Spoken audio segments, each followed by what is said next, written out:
kiss you. Thanks, Joe. Yeah! You want to run or you want to duck down? You want to duck, just go over there and get onto the bench and stay there. You play to win the game. My message for the fans, we're all frustrated with where we are right now.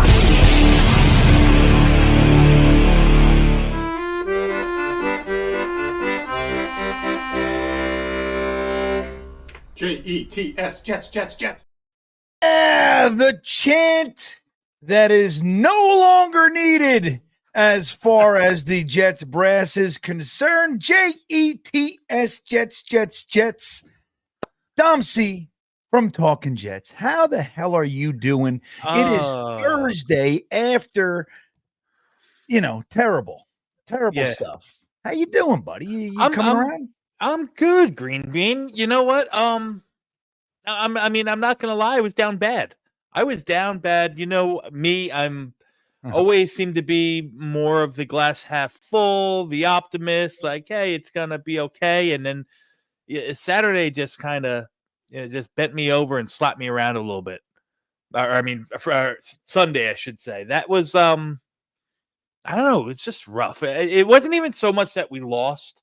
I think it was the manner that it happened. The interception before the halftime, then the Garrett drop to intercept, bounce it off his chest to interception, and then it was just like, you put a pin in the balloon, and it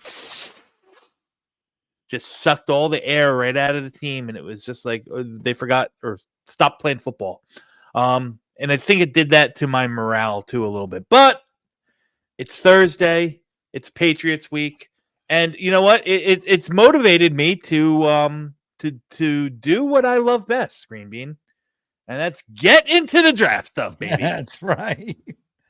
And I've told you, hey, I don't judge or anything like that, but I can't allow myself yet, because then by the time we get to mock season and everything, everybody's tired. It's like, remember a couple of years ago when we signed Aaron Rodgers, we discussed quarterbacks, Derek Carr, Jimmy G, all the guys for like a month and a half.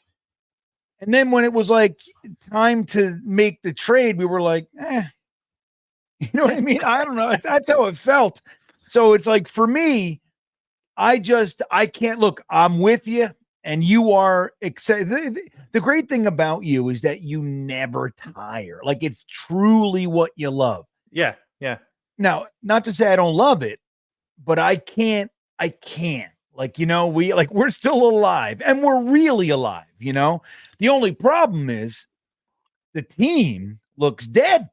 Yeah.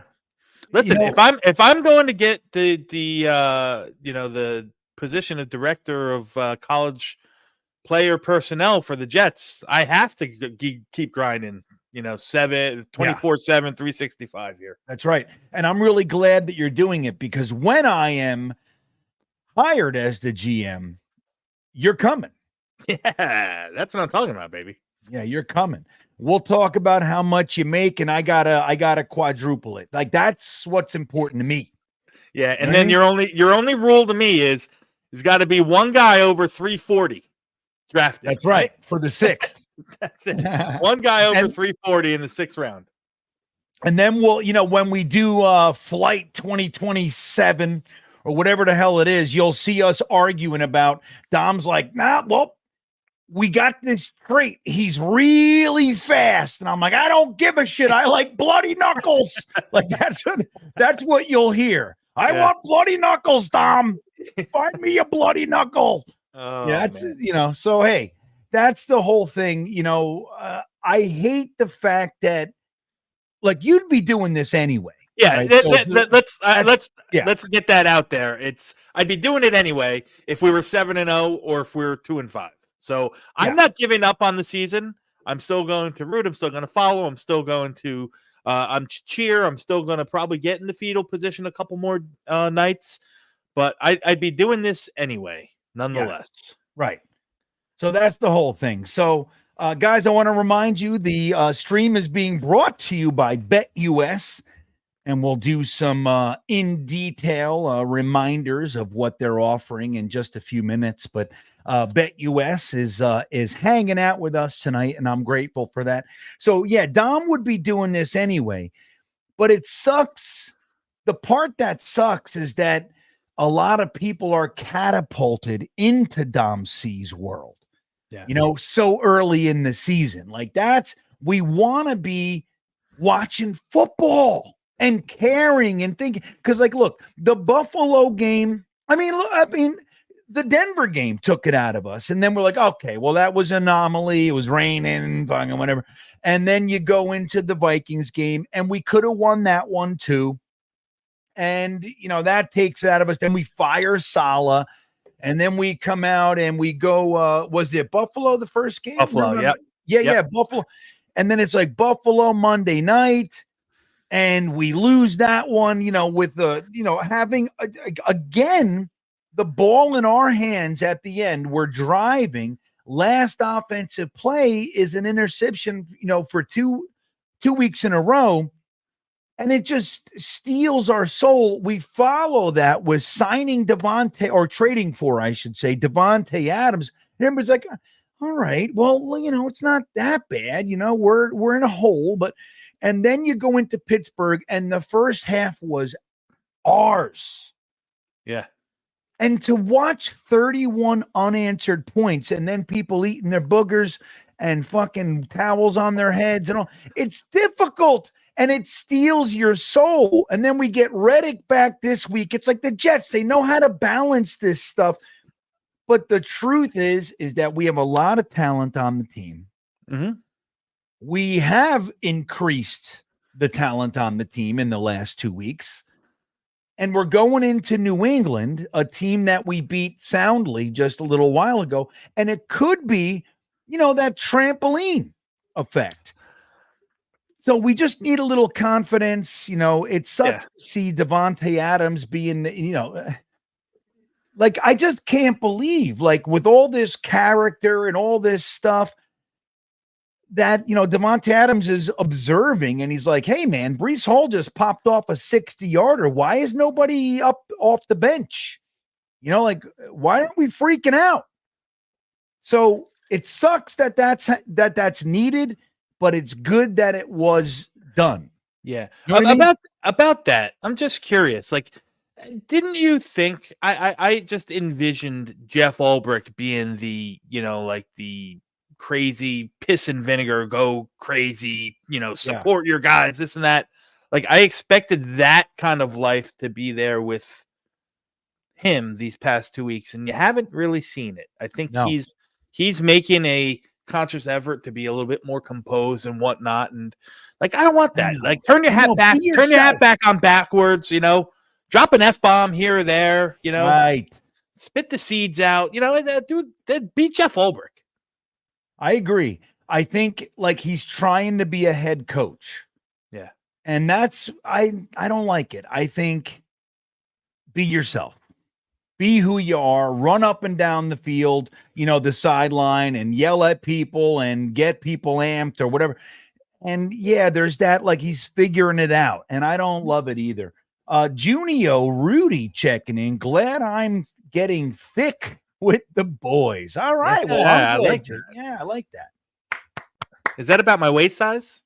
That's Junior? about Junior the Rudy? fact that GreenBean made himself utterly sick today with the Jeremy style eating episode. That's what he's referencing. But yeah, Junio, you're the fucking man, dude. That's the thing. I gotta stop cursing. I'm not gonna curse anymore this stream, unless it's poopy boogers or butts. That's it. That's all I'm gonna say. Hennessy checking in. Can't believe the Jets social media team had the nerve to post a clip of Reddick arriving to practice. F that guy and read the room, you damn fools.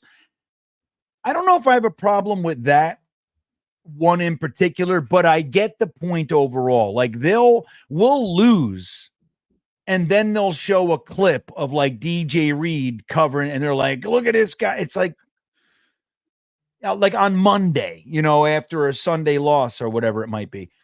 And it's like, hey, can you can you pay attention? I don't think that the Jets really know. Like, I don't think anybody's going to question the aptitude of our media department, right? Like, they do a good job. Although I think it might be time to stop doing these hour-long exposés on guys until we've done something as a team. Maybe we chill out on that shit. But at the same time, they do a good job, Dom. You know, they do it. The social media presence is alive, and I appreciate it. There's certain stuff that I think for me, and I just speak for me individually and personally, that have it's kind of waning on me. Like you said, the hour-long exposés. I don't, like when we're in this bad rut that we're in, like I don't need to see Flight 24. Some people love it and it's a great production. That's all fine and dandy. It's just like, to me, that stuff is starting to be like, all right. Let's maybe get us to 5-5, and then you want to play Flight 24, the comeback. Yeah, that's what I'm talking about. Yeah, like, we're looking at all these players and we do this hour-long thing on the players and we know their families and everything. Like, can we just win some games first? And maybe they're trying to, keep interest. You don't have to keep interest with us. We're the most interested fan base in the NFL. We never stop. Yeah. We're always here. We're always around. We're obsessed. You don't need to do that shit. Like, can we just stop? Like, I don't think that the Jets have any awareness. Like you just said, read the room. Pay attention to what's going on. We don't need to see the one good play from the defense when they couldn't stop the run for 4 quarters. Like, we don't need that. And it's it's very similar to Woody. Like, after we got shellacked, not even shellacked, but screwed by the NFL in the Chiefs game with the Taylor Swift thing. And then he's like, we're Swifties too the next morning. It's like, dude, like, we got screwed. And that's what leads me to believe, like, there's no connect. Yeah. There really isn't. And it's painful. Yeah. So I'm with you, Hennessy. Benji checking in. You guys are awesome, man. Thank you for the support. Benji Unger, long time guy. Look at that. Look at that curly hair. I like that. Yeah, takes guts to do something like that. And I love it personally, Benji. Time to trade Saucy. All right. Okay. Time to trade Sauce, Garrett, Brees, and get loads of first-round picks and start over. They will be at their highest value this offseason. Let's not delay the inevitable, and let's start our rebuild. Here's the thing. We're nowhere near out of it. There are a whole mess of games left. There's more games left than we've played, right? So we don't want to blow it up prematurely. That's honestly, I think these guys are building blocks. And I understand what, when people say, look, they're going to be expensive now in the next year or two, they're going to be expensive. Like, I get all that, but you're going to have to, like, I'm just not ready to blow it up. I'm not ready to blow it up and get rid of all pro level, Pro Bowl level guys when you're going to have to replace and find them. Now, at the end of the season, let's say hypothetically, we win one more game and we're just complete garbage. And you have to kind of, you have to attract a new coach, a new GM, and you're able to say, look, nothing's off the table. You're the boss, whatever you need to do. You can get, like you said, a mess, or you said loads of first-round picks. I'm open to anything. But again, like guys like Sauce, and this is the thing, like us as a fan base, like we really do forget how low it can go. Our floor has been raised significantly. Aaron Rodgers is on pace for a 4,000-yard season. Now, we're not getting the Aaron Rodgers of 5 years ago, but guys, we haven't seen 4,000 yards since Joe Namath. Yeah. Like, that's how long. Like, did we forget? And like Sauce Gardner, even if he's having a dip, Dom, he's still one of the best cornerbacks in the league. Like right now, he's still top 10. Now he's a little more handsy than I'd like, and whatever. Like he's having a year that's interesting, right? Well, I'll say this: I think everyone is kind of having that year, right? Maybe McDonald has kind of really stepped up his game. I think DJ Reed has stepped up his game. Everyone else who was, and Garrett's having a good year as well, even though, there's some things that I think, if you want to get nitpicky, you can identify with Garrett as well as issues, but everyone else is kind of taking a little bit of, I'm not going to say regression, like as in a terrible word, regression. That's a great pass, Sammy. Hey, but it's come down back to the pack, Sauce included. Now, like you said, it doesn't negate the fact that back to a little regression for Sauce still means that he's probably, playing at a top 10 to 15, top 15 corner in this game today. You know what I mean? He's just not top 2. He's not playing at that elite level. Absolutely not. Get rid of him. And he's had times in games where he's been, bad, like you said. The tackling still is a thing.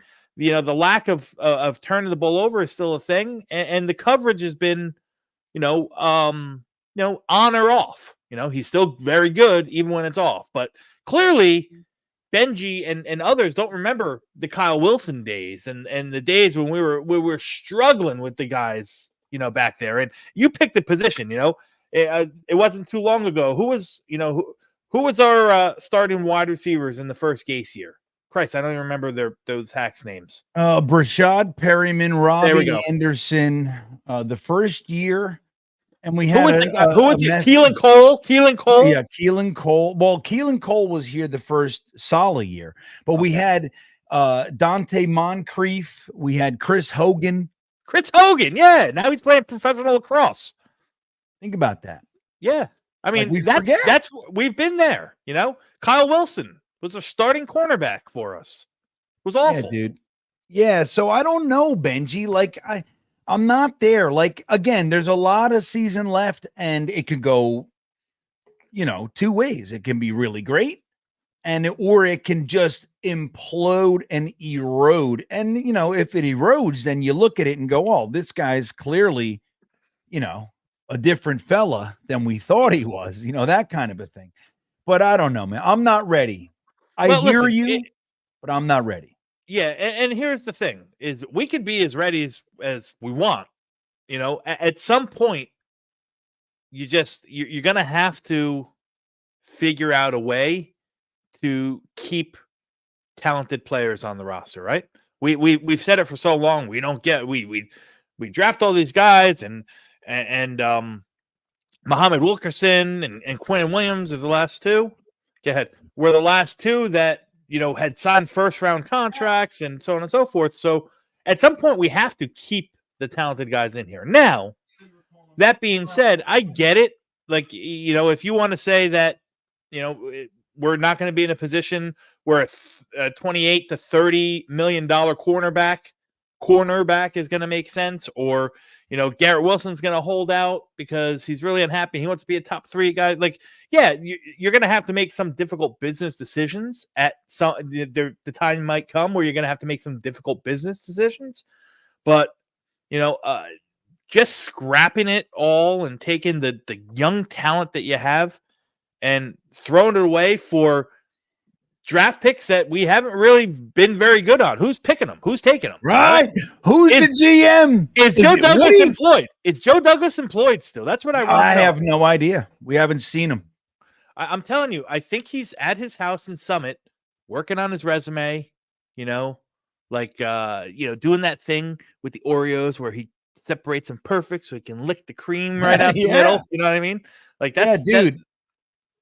I'm right there with you. Like, I mean, there have been some big moves recently, whether it's firing Saleh, trading for Devontae Adams, or bringing Reddick in. and Joe Douglas hasn't been anywhere.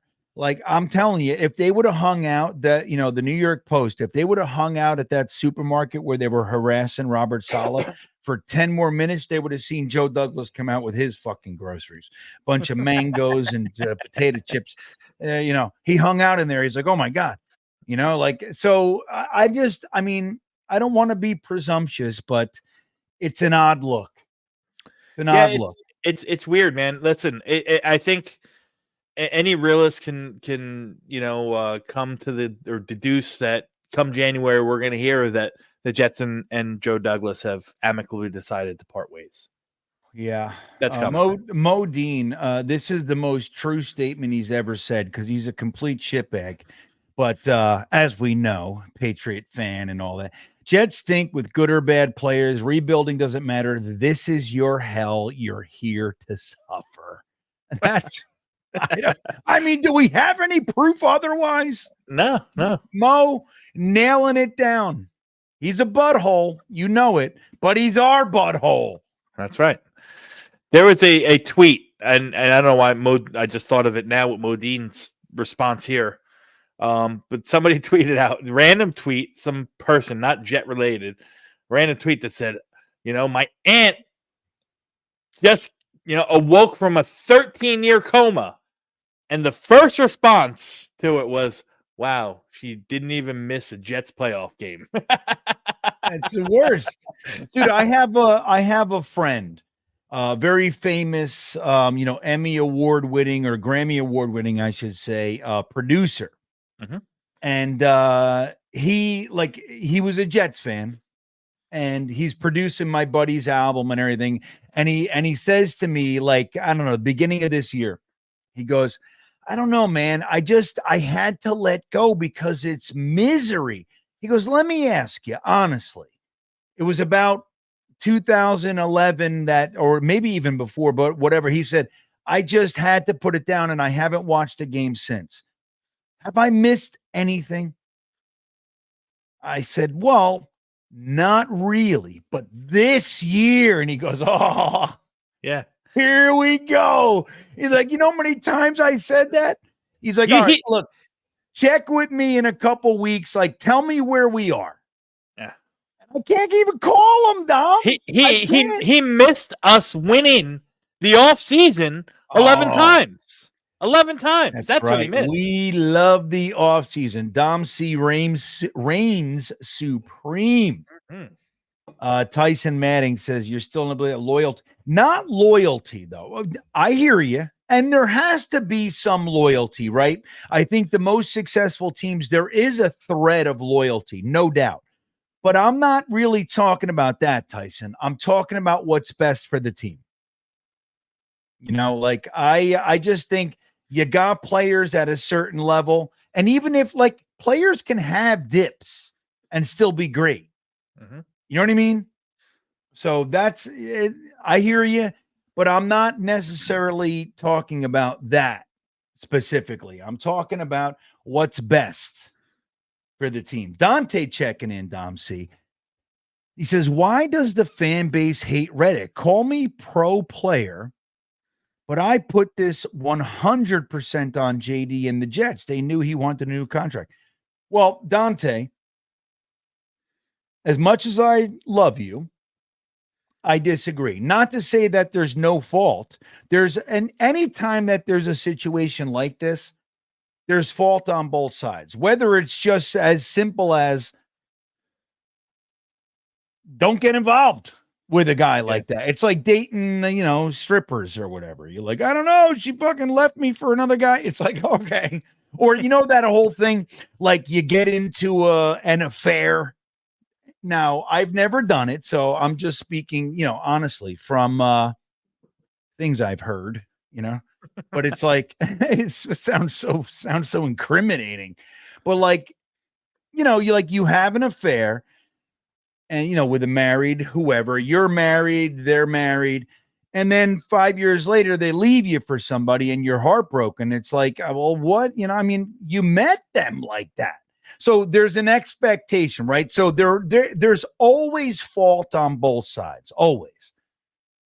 But in this case, at least from the information that's come out, and we've heard a lot, the Jets offered him, I guess essentially you call it a raise, but they asked him to just come in. They offered him, I think the rumor was 21 million for this year, something like that. And they said, look, we want you in camp and we can talk about anything. And he said as much.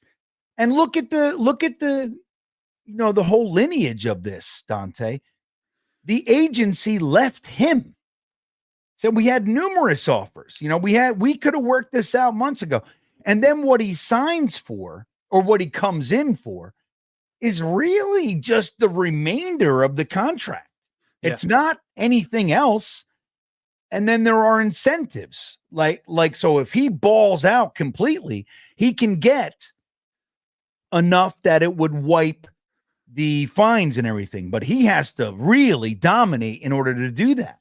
So, I mean, I don't know, man. I think it's probably 87% Reddick in this one, but I don't hate him either. It's just like, I don't care, man. Just get in. Don't be fat. Dominate. Get us some sacks in the whole thing and add to the defense. And all's going to be forgotten. That's where I am, Don. Yeah, give it 3 weeks. If the Jets can go on listen, I'm not suggesting it. I'm not predicting it, but if the Jets can go on a little mini run and he starts to be a factor, they're going to be getting a bronze statue ready for Mr. Reddick real quick. Yeah, we'll love him. Yeah, Blitz absolutely. Crew checking in. Thank you, buddy. He says, don't know how to feel. This team has let us down far longer than most of these players have been in the NFL. We'll never support a different team, but it hurts cheering for them lately. Blitz Crew, let me explore something with you. And Dom, you open your ears too. I'm listening.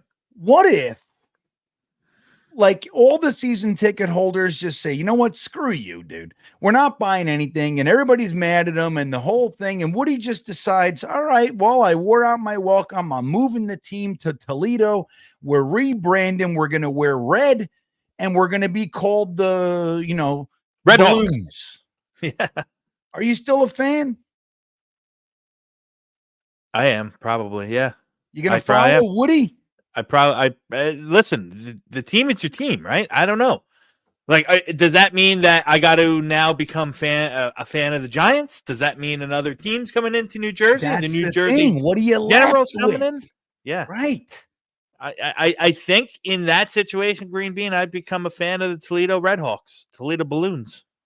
Toledo Red Balloons. Right. Yeah.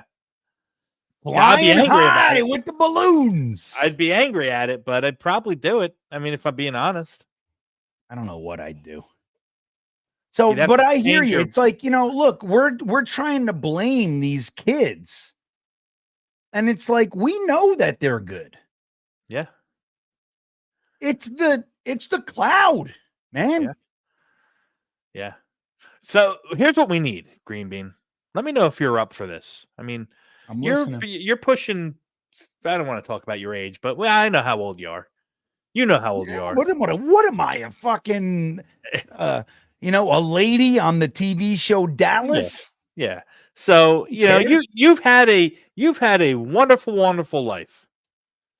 How much do you love the Jets? Are you willing to take one, fall on the proverbial sword, and just take out Joe Namath and No. and end the curse?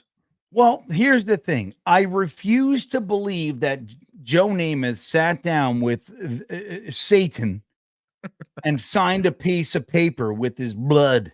Like, I can't subscribe to it. I don't know what is a curse. Is it some lady with a voodoo doll?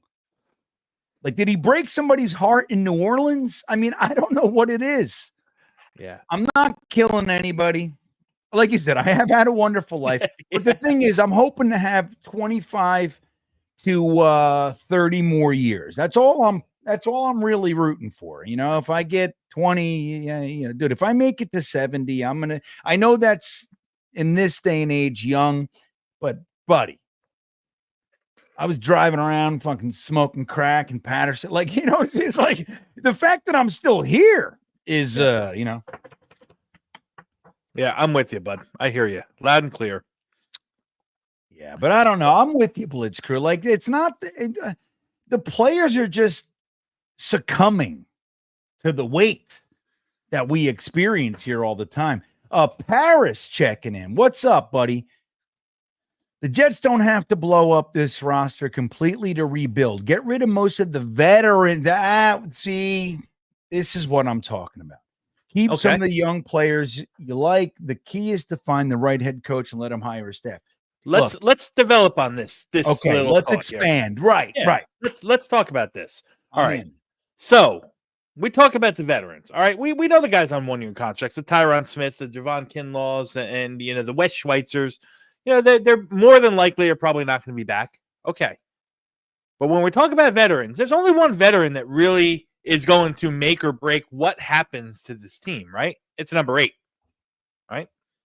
The question is, and this is a kind of a layered, developing question, and I'll pose it to you, GreenBean. If it's a complete shit show, if this goes really far off the rails, 6-11, 7-10 kind of season, does Rodgers come back? All right, dude. Rodgers is beat up. Yeah. No doubt.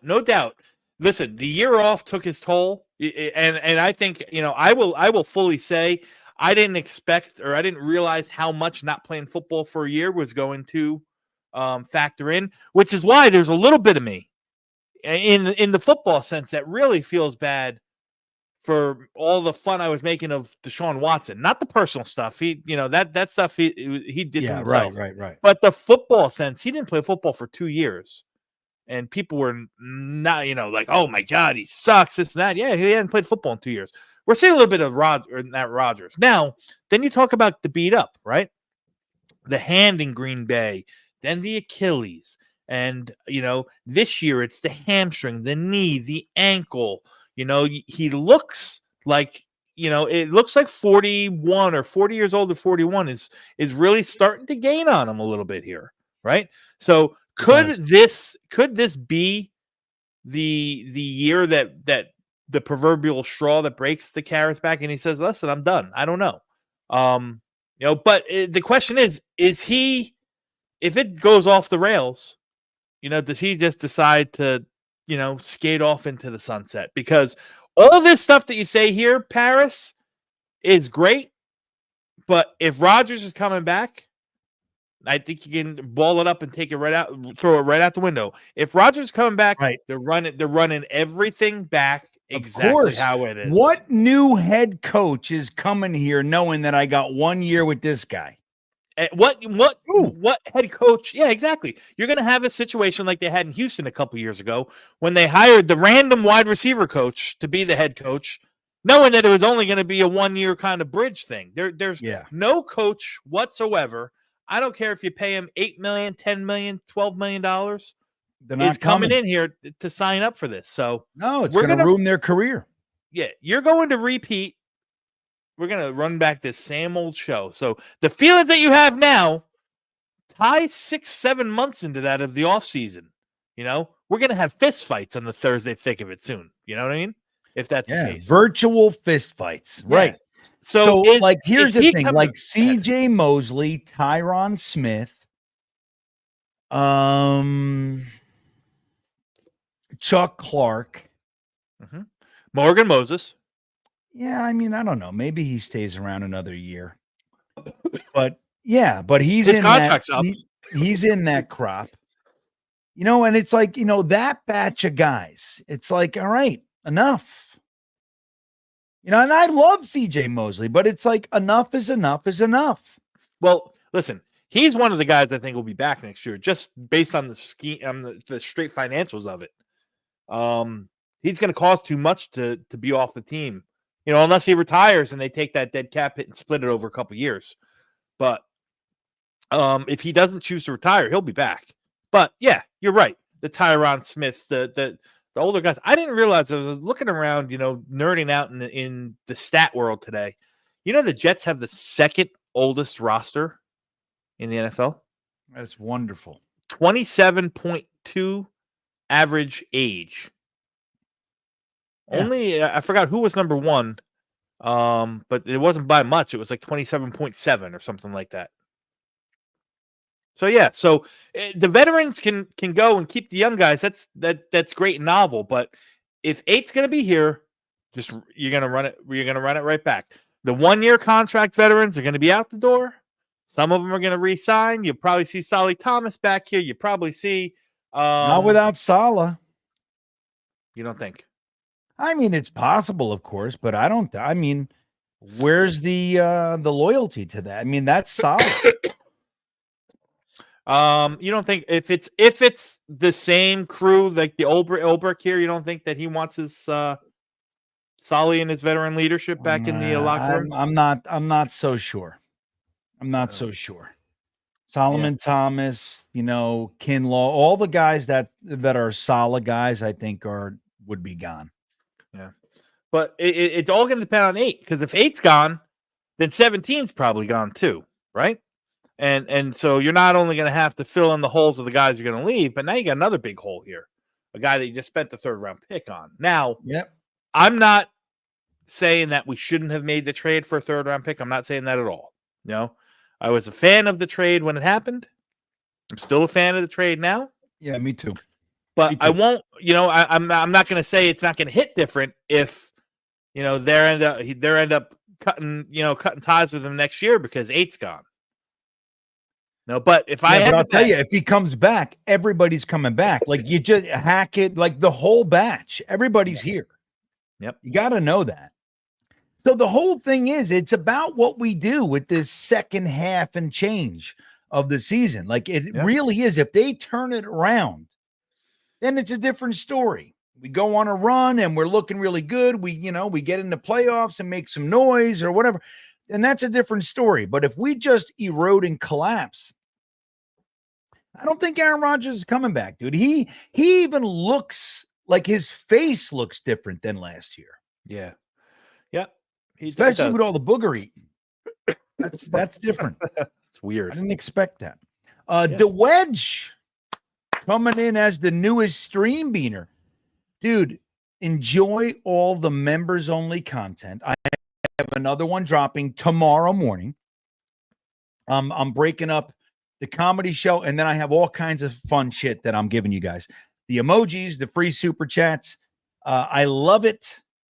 I love to provide the beanbaggers, which is a little bit more entailed than the stream beaners, but the stream beaners directly affects the live streams. I just love, and I appreciate so much the support. So I'm trying to make it as robust as I can. I also have new t-shirts coming out. Ooh. Yeah. Stuff with like my butt on it. It's going to be great. I mean, that's going to be the top seller. I just know it. I just know it. You got to get one. And I got a good image for you for a shirt. Think of like it's just a silhouette, of Aaron Rodgers sitting on the, picking his nose. Picking his nose. That's what you need. And just a silhouette of him. Say, I'm glad I picked the Jets. Yeah. Pick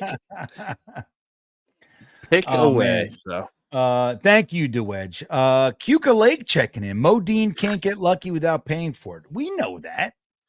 Yeah, I mean, right? Whatever it takes, Cuca. Whatever it takes, man. Yeah. It's like I've heard people say it, as long as you're getting some without, not hurting anybody. Yeah. But hey, Modine, we all know he's a turd, but he's our turd. That's right. You know what I mean? Like we appreciate Mo. Remember like 2 years ago when Mo was just first like popping around, people will get so mad and then slowly but surely like, oh yeah, that's our troll. You know what I mean? Like, and it just is. Like Jets Forever. I mean, we don't see Jets Forever too much anymore. Once in a while he'll pop in right here and there. Yeah, here and there. But he was here every day, and he would be like, Zach, Zach. Oh, he was. I thought he was AI, man. I thought he was an AI generated guy. But the That's speed funny. that he would respond to things, man, he was crazy. So GreenBean, let me ask you: 2-5, right? Yep.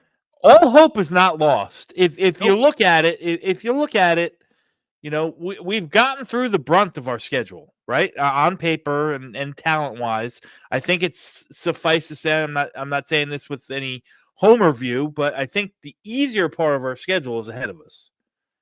So what needs to get done? What can we do to fix the New York Jets right now?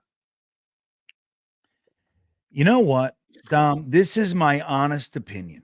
Mhm. I think that it doesn't come down to too much.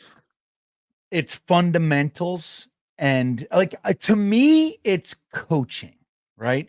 It's consistent, like being able to adjust in games if that's what's necessary, being able to keep people engaged, making sure that the defense actually knows how to tackle. Like I just can't take watching a 185-pound, 5'10" defensive back try to like lay the wood on a 270-pound Darnell Washington. I can't understand. Like it's just so simple. Just go at his ankles and take him down. Like I don't understand what this is. And you see ping pong, pong pong. Like four guys are bouncing off this guy. Yeah, no shit. You're hitting him in the chest.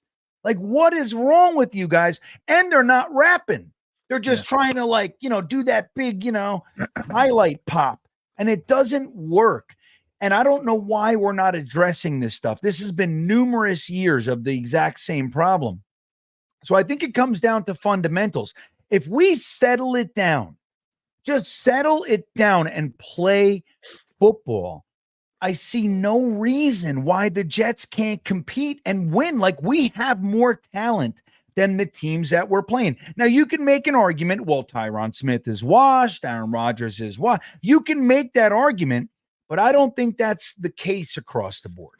Mm-hmm. So like we have, when's the last time we had a wide receiver group of Garrett Wilson, Devontae Adams, Mike Williams, and then you sprinkle in Alan Lazard, who's an A-Rod favorite, with Aaron Rodgers. Again, guys, we're on pace for a 4,000-yard season. It doesn't look like we want it to look, but it's still, I mean, guys, it took us till week 11 to get, I don't know, what, I forget the number, but like 6 touchdowns, whatever the hell it was. So it's like, it doesn't look like we want it to look, but it's still significantly better. And if we can build, like that collapse in the second half really took the wind out of me because it was like, I don't know what's happening here. Yeah. Why aren't we playing? Like the whole team quit. And I don't understand. That to me is coaching, Dom. It's just so, but we're looking at a rookie head coach. We're looking at a guy, a rookie head coach that's calling the defense. He's like double duty. Like, I don't know. I think the Jets are dumb. Yeah. And I think you mentioned something that kind of brought up a good point. Like we've been lucky over the past couple of years. We've had almost no major injuries on the defensive side of the ball. Yeah. So personnel wise, like the defense isn't what it was, right? And then you tie in the injuries. Like it's tough to win ball games without DJ Reed and Michael Carter and both your starting safeties and so on and so forth. No, it's true. You know what I mean? So I think there's something to it. I think the defense as a whole isn't playing nearly as to the level that our expectations are. Right. Yeah. Well, and we lost Huff and JFM. Like, when you put it all together, like you say, like people are talking about, like, just as an example, like, well, Zach, had the team, well, Zach had the benefit of a defense that was holding everybody to 10 points, 13 points. Yep. Like, it was very different, and so like when you add the injuries with the aging, with the guys that we lost, and then you lose JJ, Reddick doesn't show up. Like, it's like there's a lot there, and the defense just isn't what it was. It's not terrible, but it's not what it was. So, Yeah, it's just, combining that stuff. It's hard to win. Let me close this poll real quick. So I asked you guys if you still believe in the Jets. Let me close this thing and see where we are. 41% said hopeful but unlikely.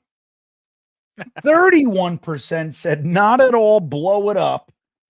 Then we're going on a streak with 16%, and I'm scared but confident 10%. So I think Jets fans are largely tilted negative. Look, we've seen it. Are you surprised? No, dude, it takes everything I have to be positive. Everything I got. I want to sink into the muck. That's what I want to do.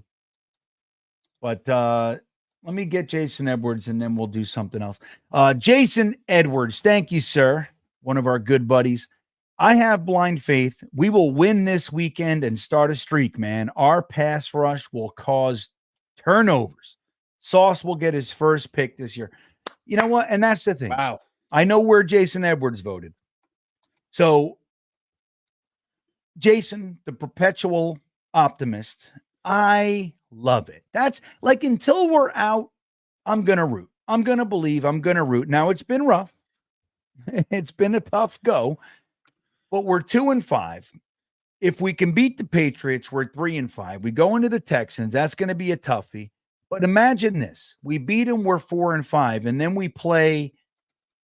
Oh shit! Who is it again? We go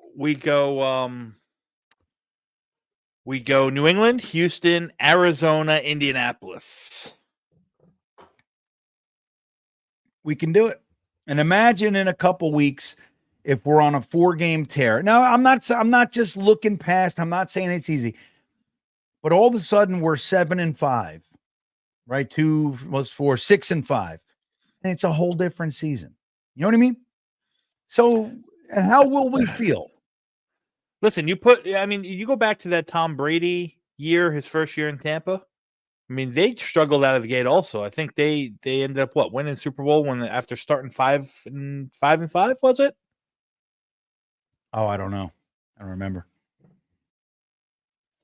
Yeah, I just don't remember. But they went to the Super Bowl. So there's that. There's that. That I remember. There's that. Yes. So I'm with you, Jason Edwards. Thank you for being so positive. You're the man. Because I'm trying, dude. And until we're out, I'm in. You know what I mean? Right. And even when we're out, even when we're out, you're in. Nah, when we're out, I'm out. I'll be watching, but I'll be rooting for draft pick. You know what I mean? Fucking, dude, look, last year, don't get me wrong, beating the Patriots, Belichick's last game, there's value there.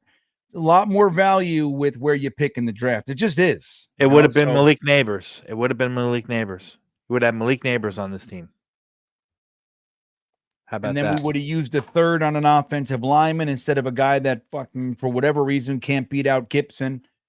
Ridiculous, everybody. So listen, this show is sponsored by the Great Bet US. And I want to just talk to you a little bit about their offer. So it's kind of incredible. So why isn't it doing the thing anymore? It doesn't show the graphic anymore, Dom. I don't know why. I can't show the graphic, and that's baloney. So I'll just tell you about it. BetUS. If you go to betus.com, by the way, America's favorite sports book, for a reason, and you use the promo code YouTube150, they're going to give you a 150% bonus on your first deposit. But that's not all. The next 2 deposits, now all these deposits are up to $2,000. They're going to give you 125% bonus on your next 2. So 150 on your first up to $2,000, then 125% on the next 2 up to $2,000 just by using the promo code YouTube150. It's an incredible deal. I have fun on there every single week. Now, I like to talk about this all the time, just so you know, I'm not very good. But I'll tell you, getting 50%, 150% more, it allows me to suck a little longer now. And that's the whole thing. But they have all kinds of tools on there, just statistics, what's been happening, the trends, and you can tap into all that to try to make sure that your wagers are successful. And that's where the fun really is. So, guys, YouTube 150 is the promo code. BetUS is the platform. America's favorite sports book. Thank you for sponsoring the Thursday thick of it, everybody. And from there, I don't know what's going on with StreamYard. The last couple of days, it like won't show graphics. It's weird. I see the BetUS graphic here. Yeah, well, that's just that's the overlay. But to show the big thing, it'll show websites. Maybe I don't know. Been weird. New York Jets. Well, hey, look at this guy. I've heard of him. That looks like it might be Gunny. Gunny, if you guys didn't know, Gunny turned 40 just a couple of days ago and decided to reward himself by going to see the Jets play live in Pittsburgh. That first half, we were like, yeah, Gunny, you deserve it, buddy. We were doing all that kind of stuff. And then it was like the tide turned and we're like, oh, poor Gunny. Poor Gunny. He's getting whipped by terrible towels. You know what I mean? Like, he says, heading home. We talking a hit on Joe. No, we're not talking a hit. Maybe you would if you were. I talked to hit on Joe Namath. That's right. Listen, that's right. Yeah. Oh, you know what? I thought he meant Joe Douglas. You're 100% right. Gunny, you're right. Maybe Gunny is the one. I mean, he's got the military background. I'm sure he can creep in there and do it very on the low, very sneaky. Here's the very thing. Incognito. But if he was Gunny, he can't tell us about it. So we'll never know. True thing. Gunny's a pro. That's right.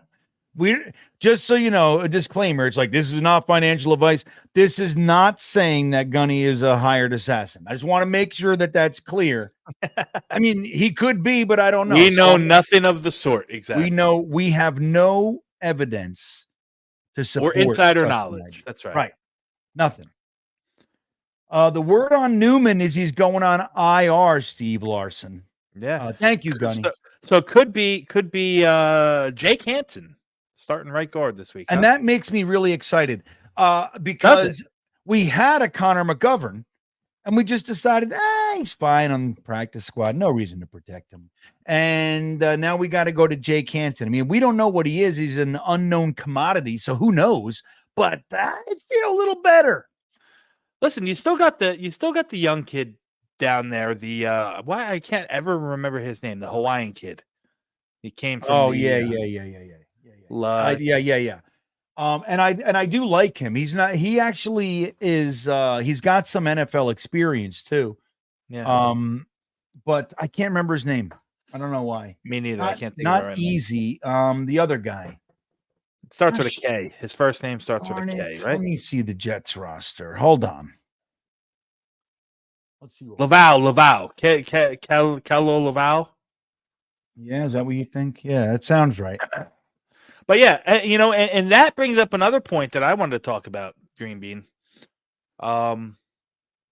Another year, another injury for AVT, right? Yeah, I mean, if he comes back in a week, okay.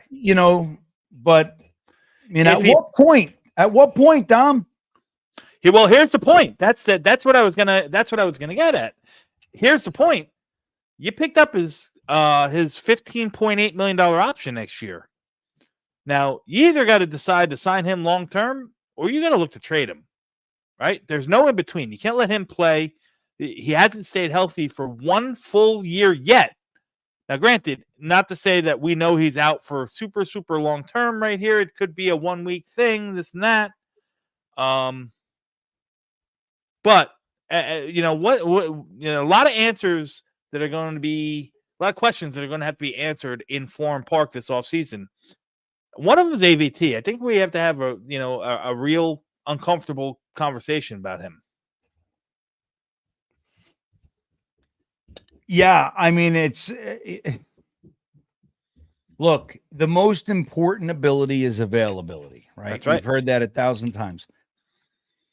For whatever the reason, he gets hurt every year.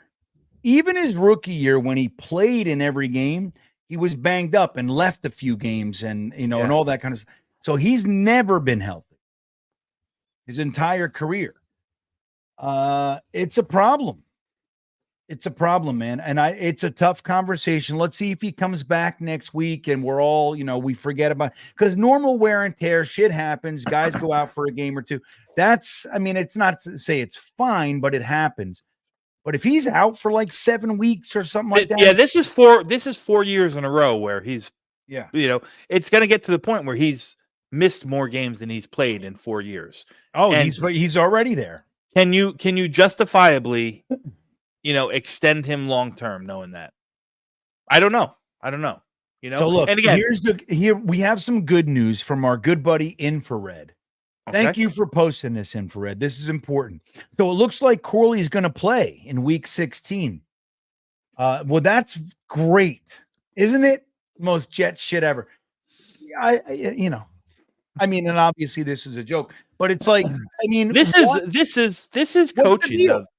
Well, here it is. I had a conversation with a bunch of people on Twitter today about this.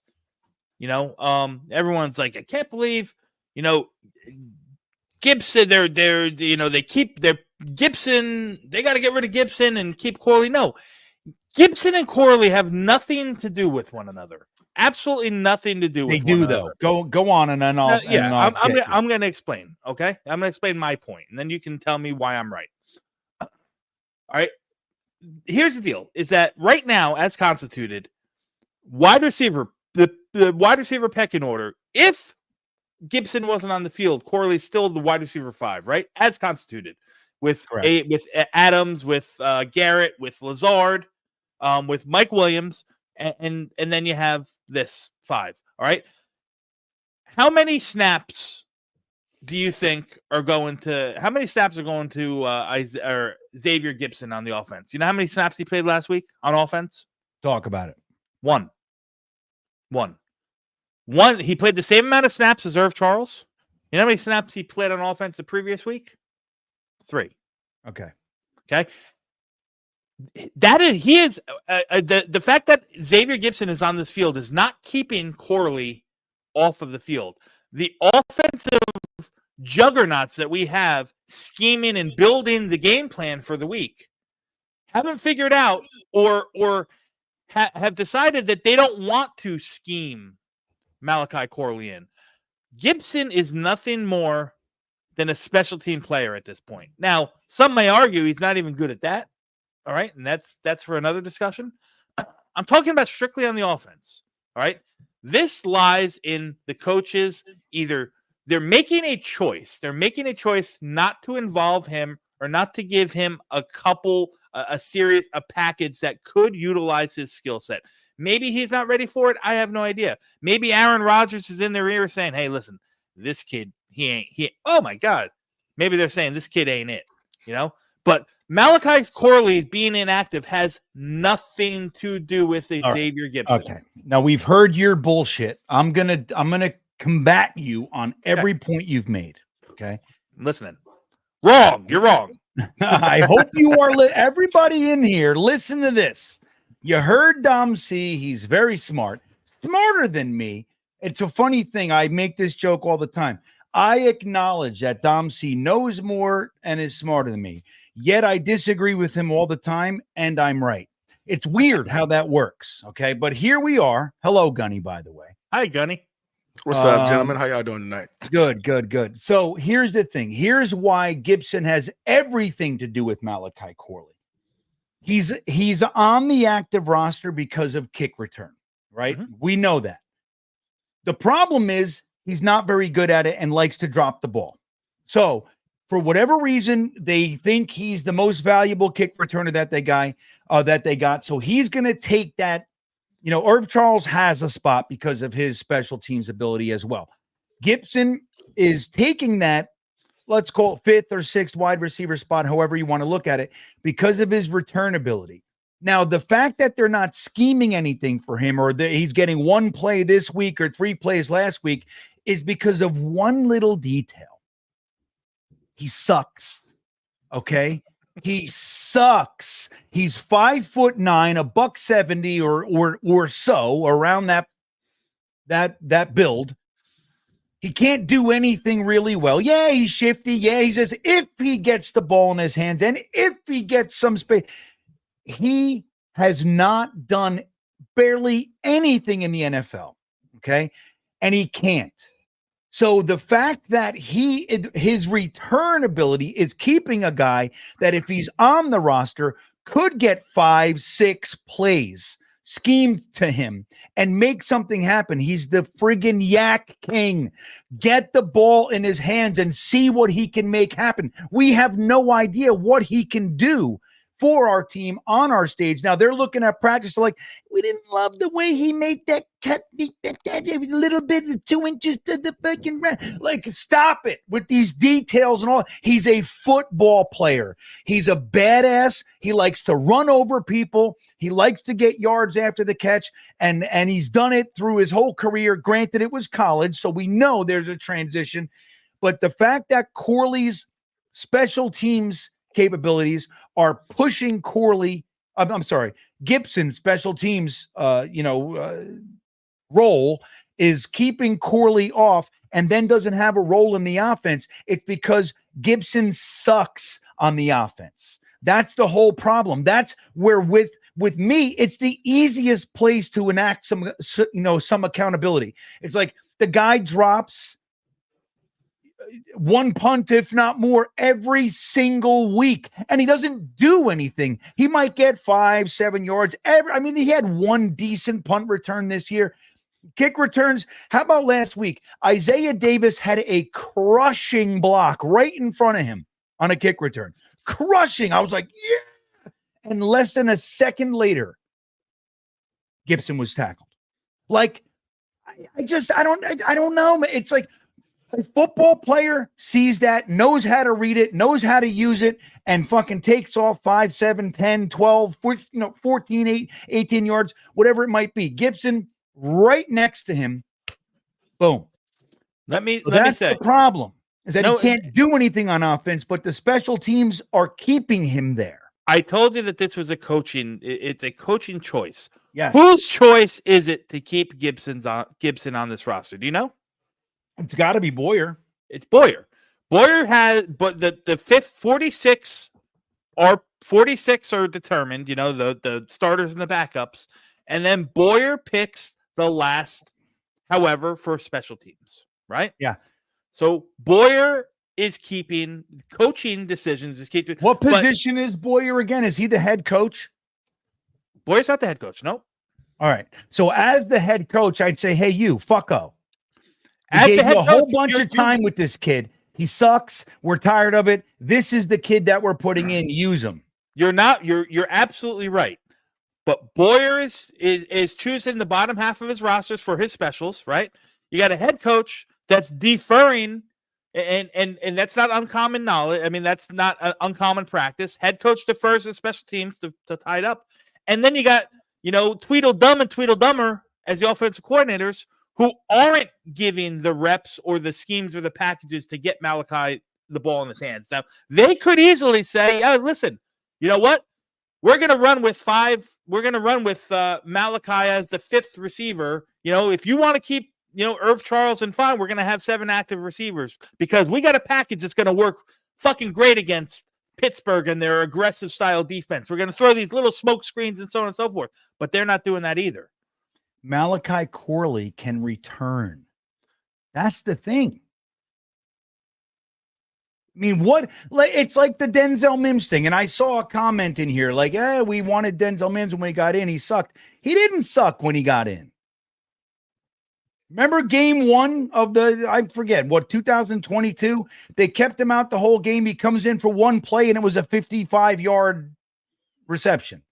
Mm-hmm. It wasn't really him. It was a blown coverage. Who gives a shit? Nobody else did it all day. Nobody else. And he comes in, he's laying good blocks. He's popping Brees open. Like, you gotta let these guys play, man.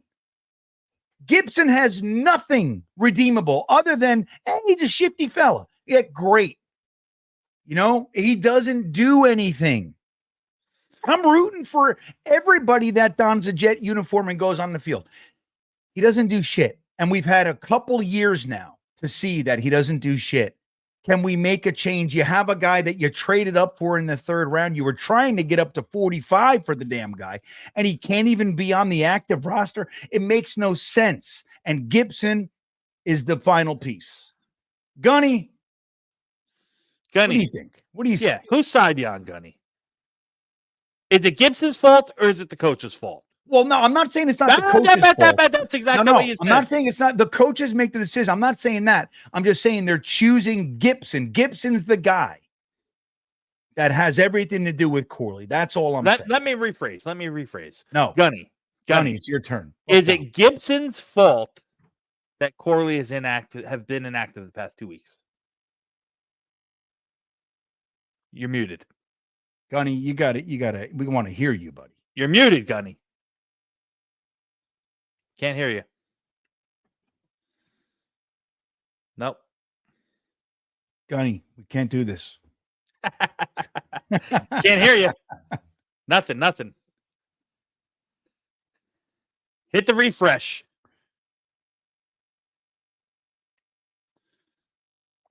GreenBean is right. Paris, who asked you? Who asked you, Paris? I asked him. For fuck's sake. I asked Paris. I sent him a private message. 3 testing. Yeah, 1, we 2, got 3. you. We got you. Hey, there he is. I did nothing but refresh the screen, like you just said. That's all I did. No, I think in this side, I kind of fought on the fact that it's on the coaches. But Gibson hasn't done anything that warrants him being out there.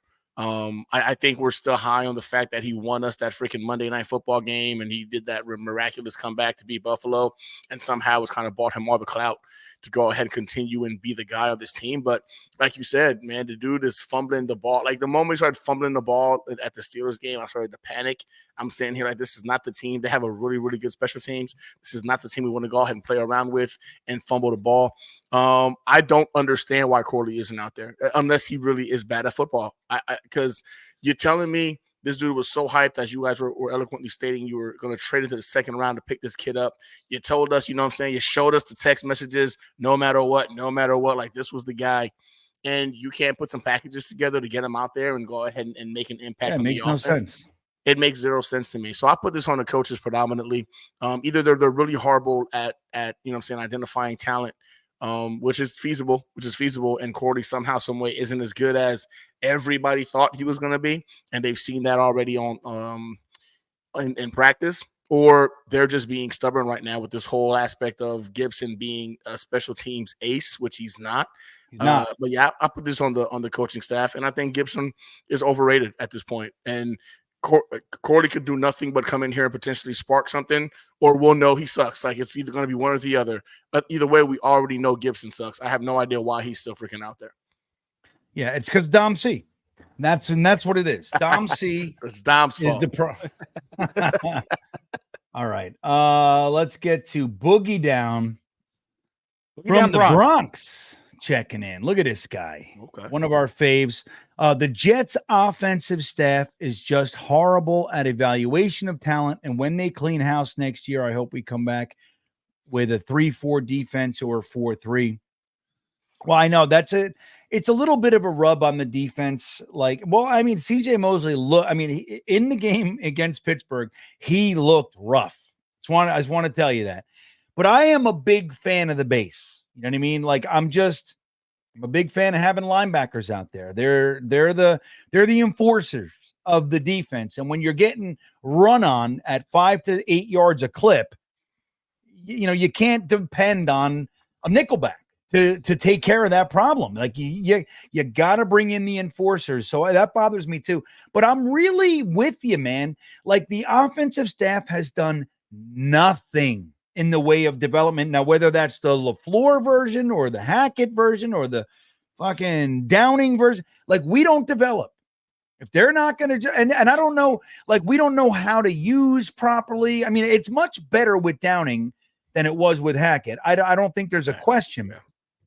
But as far as like what we're doing with offensive players and kids, and like I hate to do it all the time, and I'm not going to belabor it, but we ruined Denzel Mims. We ruined him to the degree that he sucks still, and he's in the fucking XFL and all. So it's like I just don't think they know how to build and develop offensive players. And I mean, it's clear. All the draft pick, the offensive line, we haven't developed a single offensive lineman. You know, AVT came in as a high pedigree. Tippmann came in as a high pedigree. You know, they're doing okay, you know, AVT when he's healthy. But as far as like the mids, you know, the 4th round back, we haven't done a single thing with those guys. Not a single thing. As a matter of fact, they might have regressed. You look at Max Mitchell. I was just about to say Carter that Warren. they've regressed. They've they gotten look worse. Yeah. So, Yeah. Gunny, what do you think about that? I mean, it sounds like you agree. I know I do, and it's beyond frustrating, right? And I think, you know, I was listening to you guys, you know, on the way from downtown, and it's one of those things where we were expecting different. Like, let's be honest, we were all expecting different. We really thought, you know what I'm saying, we were bringing in this level of talent, especially on the offensive side, to offset the liabilities we had in coaching. Somehow, some way, this coaching is so horrendous. It's making guys like Aaron Rodgers look bad. Tyron Smith looks like freaking, you know, the second coming of Mekhi Becton. Garrett Wilson forgot how to catch a football. Like, somehow, some way, these guys seem to be going backwards, and it makes no sense. Because, again, this time last year, this team is 4-3 against a much more difficult schedule. And here we are sitting at 2-5 right now, fighting for our lives. Season literally on the line. It's gross. But then what makes it even worse is if you look at the stats wise, right? Like the New York Jets are 2-5, and they outproduce the Kansas City Chiefs in every offensive category across the board, and they're 6-0. Somehow, some way, like it looks horrible to us when we're watching it, but when you're looking at the overall AFC, it's not the worst football being played. But we're 2-5. They're 6-0. We don't even know how to get out of our own way when it comes to potential finishing and closing out some games. It's demoralizing. It's demoralizing. And I think Andrew says it perfectly, man. It's the coaching. I've just gotten to this point now, man, where I'm hopeful. Like, I'm hopeful that we figured this thing out. I'm hopeful that Devontae Adams, who just got here, had to have a conversation with this team about no energy, looking like some bums. By the way, I don't know about y'all. That agitated me that the new guy who just got here had to say that. We have guys like CJ Mosley, Aaron Rodgers, Tyron Smith, who've been here through all training camp. And it took Devontae Adams coming in to be the dude that has to say, hey, you guys have – to me, that was kind of frustrating and kind of disheartening, but at least somebody said something. But it's just this team is they're out to kill us. They're out to kill this fan base, man, because we care more than they do. I'm watching Breece Hall freaking hee ha ha and chuckling on the damn sideline on Sunday night, and it's just one of those things where we care too much, but we can't help it because we truly are invested in this team. We truly love this team, and these guys are renters. I say it like this. Like New York Jets fans, we're like owners. We're homeowners, right? Like when you own your home, you take care of it. You know what I'm saying? You mow your lawn, you pay your renters come in, they mess things up, but they know they're leaving. They're not staying for long. They're leaving. The Jets players right now are freaking renters, and we as the fan base are owners. And you see it because it impacts us significantly more. Whereas they're on the freaking sideline chuckling, hee-hee-ha-haing when they're down by freaking 2 scores in the game that they should have came in there, and honestly, they should have won. They should have won that game. But mistake after mistake cost us that game, and they gave it away to the Steelers, just like they've been giving it away all season, and it's beyond frustrating. It is. And look at these points. Like, it's another good one. Like, Chuma Edoga did it. You know, as he went to another team, they said, try at guard, and he did well. You know, Becton is doing fine, you know? Like, you got to be able to do things. You got to be malleable. Like, we're very rigid and we're not good. Like, if it's one thing if you're an established offensive crew, you know what you're doing. It's been successful. It's another entirely to suck and then still be rigid in your thinking. And I just don't like it. I don't like it at all, everybody. What's up, Jimmy? Jimmy DeCaro checking in. Good to see you. I don't know, man. Clemens shouldn't be out there. Well, I'll tell you, Clemens, I think his reps will start to be limited as we, fold Reddick into the mix. This is a good week to do that. I'm not saying that we're guaranteed to win. I mean, shit, man. If anybody knows that lesson, it's me. It's Jets fans entirely, as a whole. But it's at the same time, it's like this is a good week to try to get some momentum, to try to just get one under your belt, fold Reddick in, get Devontae going, and just build on that. Because the truth is they're banged up and they're not very good on the, both sides, offensive and defensive line. Like you can get things going. But I don't know, man. It's frustrating. I will tell you guys, I'm starting to feel nauseous again. I gotta end the stream a little bit early. I want to, I know Gunny just got here and everything, but I think we're gonna wrap it up here. So I will say thank you to BetUS for hanging out with us and sponsoring the stream. Don't forget, YouTube 150 is the promo code. BetUS is the website. You can get 150% bonus on your first deposit, 125% bonus on your next 2 deposits up to $2,000. So, Dom, what do you got coming up? Anything interesting? Yeah, the return of the Draft Dodgers podcast is right around the corner. Woo! Yeah, I got some draft content going. I am working really, really hard to get the draft guide, kind of the bones of it done, which I have the bones of it done. So now it's just, fine tuning the details and stuff like that. Like it's go time for me, man. So a lot more content to be coming out on Project Prospect with Dom C. It's my channel. It's usually only up and running from about October, November through about April or May. Just because that's what it is right now. Maybe. Well, look, and Tony Alexio's looking. That's where to go. Project Prospect with Dom C. Everybody, but Tony in particular. The link to that channel is right in the description of this video, everybody. Gunny, what do you got, my friend? I got the video dropping my predictions for this game tomorrow with a little bit of extra impact in regards to how important this game is to us. So that video dropping my channel tomorrow around noonish. And then, of course, the every Tuesday night, the Hangout on my channel as well at 8 p.m. Central Time. 8 p.m. Central Time, just to confuse everybody. That is 9 p.m. Eastern. 9 p.m. There it is. All right, there it is. 9 p.m. I didn't know. I got to be honest with you. I was thinking to myself, is it 7 or is it 9? Yeah, so that's funny. But yeah, man, everybody's links are in the description of this very video. Show our guys some support. Great content coming out. Dom C a little premature, but guys like Tony Alexio loving it. Ready. They're ready, Dom. So I'll be tuning in too, Dom. I'll be tuning in too. My guy. So yeah, man, it's good stuff. We're gonna win this week. I want everybody to know we're about to go on a 6-game win streak. So just prepare yourselves to start talking Super Bowl, and then prepare yourselves for everybody to have taken notes of all your tweets and shit and go, "You not allowed to root. You said that." Just remember, it's all stupid. They're out there.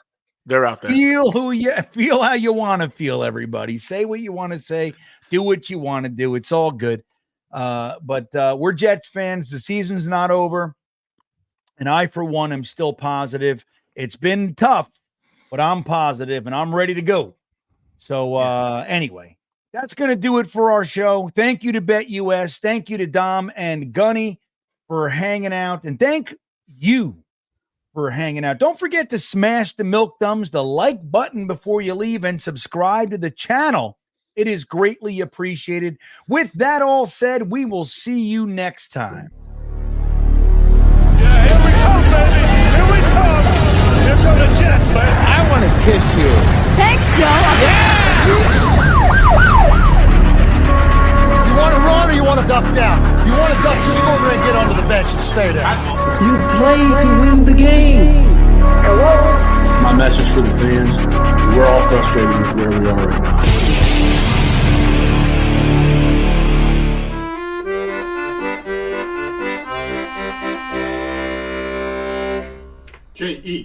Jets, Jets, Jets.